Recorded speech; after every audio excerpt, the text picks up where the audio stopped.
Hi friends, तर आज मी ना एकदम पौष्टिक आणि प्रोटीनने भरपूर असे ना हिरव्या मुगाचे डोसे बनवणार आहे. तर कसे बनवायचे ते बघूया. तर सगळ्यात पहिलं 1 वाटी हिरवं मूग घेतलं. हे घरचंच मूग आहे. त्यानंतर स्वच्छ धुवून घेतलं आणि रातभर भिजत घातलं. तर दुसऱ्या दिवशी छान असं मूग भिजलेलं होतं. त्यानंतर त्याच्यातलं पाणी काढून घेतलं. आता मिक्सरच्या भांड्यामध्ये काढून घ्यायचं मूग. त्यानंतर ना सोबतच याच्यामध्ये 1 तुकडा अद्रकाचा घालायचा आहे. सोबतच 5-6 पाकळ्या लसूण, 1 ते 1.5 मिरची ना हिरवी मिरची घालून घेतली आहे. त्यानंतर कोथिंबीर घालायची आणि अर्धा वाटी पाणी घालून घ्यायचं आहे. आता सोबतच चवीनुसार मीठ घालायचं आणि ना 2 चमचे ना मी इथं बारीक रवा घातलेला आहे. बारीक मोठा कुठलाही रवा वापरू शकता. तर बघा, याच्यामध्ये 4 चमचे ना मी तांदळाचं पीठ घातलेलं आहे. तुम्ही नुसता रवा किंवा नुसतं तांदळाचं पीठही वापरलं तरी चालेल.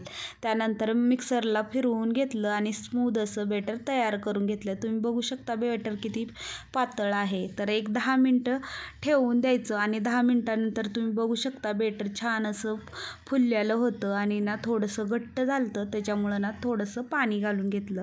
त्यानंतर मला इथं मीठ कमी वाटत होतं, तर त्याच्यामुळं थोडंसं मीठ टाकून घेतलं आणि चांगलं असं मिक्स करून घेतलं. आता हे मिक्स करून झाल्यानंतर डोशासाठी आपलं बेटर तयार झाले. पहिलंच मी तवा ठेवला होता गरम करायला. तव्यावर थोडंसं तेल पसरवून घेतलं.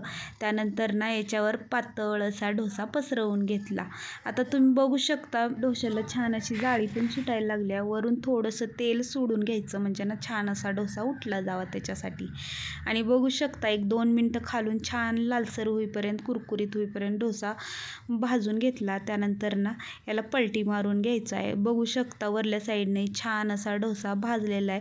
पलटवून मिनिटभर परतवून घेतलं आणि एकदम कुरकुरीत आणि एकदम खुसखुशीत आपला ना मुगाचा डोसा तयार झालेला आहे. याला तुम्ही चटणीसोबत, सांबारसोबत, कशासोबतही खाऊ शकता. आता हा डोसा मी प्लेन बनवलेला होता. तर आता मी ना थोडंसं कांदा आणि टमाटर घालून ना तुम्हाला करून दाखवते डोसा. तर इथं ना परत मी तेल लावून घेतलं तव्याला आणि त्याच्यावर ना डोसा पसरवून घेतला. त्यानंतर ना बारीक चिरलेला कांदा, कोथिंबीर, टमाटर घालून घेतलं. तर तुम्ही ना याच्यामध्ये पनीरही घालू शकता किंवा तुमच्या आवडीनुसार आणखीन भाज्या ॲड करू शकता. त्यानंतर ना तेल घालून घेतलं आणि छान असं ना भाजून घेतलं खालून, म्हणजे कुरकुरीत होईपर्यंत त्याला भाजून घेतलं. त्यानंतर वरून थोडंसं ना मी किचन किंग मसाला घातलेला आहे आणि छान असं आपलं एकदम सोप्या पद्धतीनं हिरव्या मुगाचे डोसे तयार झालेले आहेत. हे डोसे ना एकदम कुरकुरीत आणि खुसखुशीत बनतात. जर तुम्हाला व्हिडिओ आवडत असतील तर व्हिडिओला कमेंट करा, शेअर करा आणि चॅनलवर नवीन आलेले असाल तर चॅनलला नक्की सबस्क्राईब करा. तुम्ही हे डोसे ना लहान मुलांच्या टिफिनला हे देऊ शकता. कारण ना लहान मुलं असं हिरवं मुगाची भाजी हे केलं तर असं खात नाहीत. तर असं काहीतरी नवीन करून दिलं ना तर आवडीनं खातात आणि एकदम पौष्टिक पण आहे. त्याच्यामुळं ना नक्की करून बघा. व्हिडिओ आवडत असतील तर नक्की मला कमेंट करून नक्की सांगा. तर चला मग भेटूया आणखीन एका अशा साध्या सिंपल रेसिपीमध्ये. तोपर्यंत बाय बाय.